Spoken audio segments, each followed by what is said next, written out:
আল্লাহর দিকে ফিরে আসাই আমাদের স্বাধীনতা।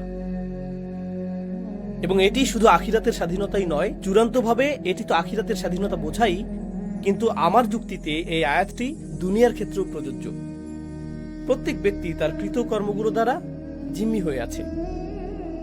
মানুষ মদ্যপানের কাছে জিম্মি হয়ে আছে, মানুষ যৌন আসক্তি দ্বারা, পর্নোগ্রাফি দ্বারা জিম্মি হয়ে আছে, মানুষ মাদকের কাছে জিম্মি হয়ে আছে, মানুষ সময়ের অপচয় দ্বারা জিম্মি হয়ে আছে। তাদের দোষ যাই হোক, তাদের অপরাধ যাই হোক, তারা সেটার দ্বারা জিম্মি। তারা এর মধ্যে নিজেদেরকে নিমজ্জিত রেখেছে। একমাত্র কিছু মানুষ আসলে এই আসক্তিগুলো, এই বদভ্যাসগুলো থেকে মুক্ত রয়েছে। আমাদেরকে বলা হয়েছে ইন্টারনেট ব্রাউজিংয়ে তুমি স্বাধীন, ইন্টারনেট ব্রাউজিংয়ে তুমি স্বাধীন, সোশ্যাল মিডিয়ায় ঢুকতে তুমি স্বাধীন। কিন্তু যদি আপনি আপনার ফোনটি সরিয়ে রাখেন, যদি আপনি দীর্ঘ সময় সোশ্যাল মিডিয়ায় অভ্যস্ত হন, ধরুন 14-15 বছর বয়সী একজন কিশোর, সে যা কিছু দেখার দেখছে, আর আপনি যদি ফোনটি কেড়ে নেন, সেই কিশোরের কি ঘটে?